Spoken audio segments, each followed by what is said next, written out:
E aí, galerinha do oitavo ano, estamos aqui em mais um vídeo para falar um pouco dos conteúdos, né? Agora dando início ao segundo bimestre. Vamos continuar ainda alguns assuntos que foram iniciados no primeiro bimestre, né? O último assunto foi Revolução Industrial. E aí, o nome desse assunto de hoje é Impacto da Revolução Industrial no Mundo do Trabalho. Né? Como eu já havia conversado com vocês, a partir da Revolução Industrial, os modos de produção serão alterados, né, saindo de artesanato, passando por manufatura e chegando na maquinofatura.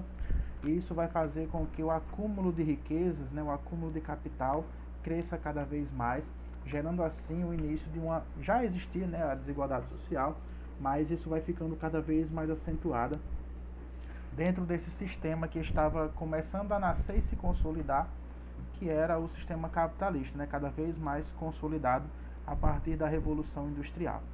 Então, a revolução ela permitiu uma alteração completamente desse modo de vida das pessoas, gerando grande riqueza, porém fazendo com que a maior parte da população vivesse na pobreza. Então, a partir do momento em que a política de cercamentos que havia começado na Inglaterra, né, nos finais da Idade Média, fazendo com que as propriedades que não estavam sendo utilizadas fossem cercadas e passassem a ser utilizadas principalmente pelos grandes chefões, né, a elite econômica da época, isso foi fazendo com que as atividades agrícolas fossem perdendo força e as pessoas, os camponeses, passassem a se mudar para os grandes centros em busca de melhores condições de vida, em busca de emprego. E aí, chegando lá, era mão de obra farta, muitos trabalhadores desempregados, né, para algumas indústrias. Isso fez com que os patrões se sentissem no direito de oferecer baixíssimos salários, salários esses que muitas vezes eram insuficientes para pagar até mesmo a alimentação desses operários. Então, esses trabalhadores eram submetidos a trabalhos exaustivos em troca de baixíssimos salários. Né? Muitos deles trabalhavam em média 15 horas por dia, e aí, como o salário era tão baixo, eles eram forçados a colocar suas esposas e as crianças, a partir dos 6 anos de idade, a trabalhar nos mesmos ambientes, com as mesmas características, porém recebendo um salário bem menor em relação aos salários que eram pagos aos homens, que já era pequeno também. Então, diante de todos esses problemas, diante de toda essa conjuntura, começaram a surgir os movimentos operários, que tinham como objetivo melhorar, né, os problemas enfrentados por esses trabalhadores nesse período e reivindicar por criações de leis. Né? As principais leis eram salários mais justos, no caso a igualdade dos salários para as mulheres e também a diminuição da carga horária, né? Porque trabalhar 15 horas por dia, hoje em dia nós trabalhamos em média 8 horas por dia e isso já consome grande parte do nosso dia. Imagine ter que trabalhar 15 horas. Então as pessoas viviam sob péssimas condições, suas moradias não possuíam saneamento básico. Hoje em dia o saneamento básico é um problema ainda forte. Imagine nessa época aqui da Revolução Industrial. Sem falar também que as próprias indústrias não tinham condições de higiene adequadas, isso fazia com que muitos operários acabassem adoecendo. Sem falar também na forma como os operários trabalhavam sem nenhum tipo de segurança, né, sem nenhum tipo de proteção, altas temperaturas, problemas de poluição. E isso fez com que vários movimentos começassem a ser formados, movimentos formados por trabalhadores, formados por operários. Os mais conhecidos foram o ludismo e o cartismo. O ludismo e o movimento ludista, eles foram conhecidos como os quebradores de máquina, né? Eles receberam esse nome por causa de um dos seus líderes, chamados de Ludo, e aí eles culpavam toda a sua pobreza e todas as suas péssimas condições de vida às máquinas.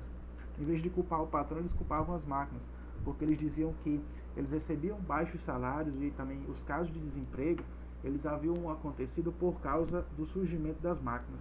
Antes das máquinas, as vidas deles estavam melhores. Então é como se eles tentassem se vingar colocando a culpa nas máquinas. E aí organizavam rebeliões, organizavam protestos, onde eles entravam, invadiam indústrias com o objetivo de quebrar as máquinas que existiam naqueles espaços. E o cartismo, ele recebe esse nome porque foi um movimento que organizou uma carta chamada Carta do Povo. E aí nessa carta existiam algumas reivindicações, como a redução da jornada do trabalho, a melhoria das condições, né, a substituição do voto censitário pelo voto universal. O voto censitário é um voto que estabelecia algumas condições para você ter direito a votar.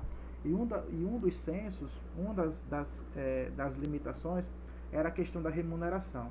Então, se você recebesse salário baixo, você não poderia votar. Então, não era um agente político, né? E o movimento cartista, ele reivindicava não só questões operárias, mas também questões políticas. Ele queria que os trabalhadores, queria que os operários participassem do jogo político na época.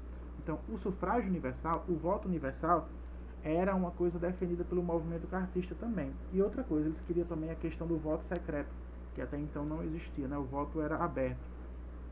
E aí, o ludismo e o cartismo foram movimentos operários que reivindicavam melhores condições de vida. O ludismo um pouco mais radical, né? Porque quebravam as máquinas. E o cartismo também é um movimento operário, só que era de um cunho mais, vamos dizer assim, político, né? Que organizavam documentos, organizavam cartas, essas coisas. Além disso, surgiram os trade unions, né? Isso tem na página 24. Os trade unions é como se fosse a origem do que hoje nós conhecemos como sindicatos, né? Que são organizações políticas que organizam reuniões para reivindicar algumas melhorias, né? Para questionar algumas coisas que eles considerem erradas. E tem como principal arma, vamos dizer assim, de luta é o movimento grevista, né? Alguns sindicatos organizam greves justamente quando se veem prejudicados por algumas ações de seus patrões, de suas empresas. Então esse assunto ele é bem rápido, porque ele é basicamente a continuação do assunto anterior, do primeiro bimestre. Começa na página 22, vai até a página 25, o conteúdo, tá? E a atividade já começa na página 25 e vai até a página 28. São 20 questões, vocês respondem as 20 questões e enviam as respostas para mim até semana que vem. Beleza, pessoal? Então, até a próxima videoaula de História. Valeu!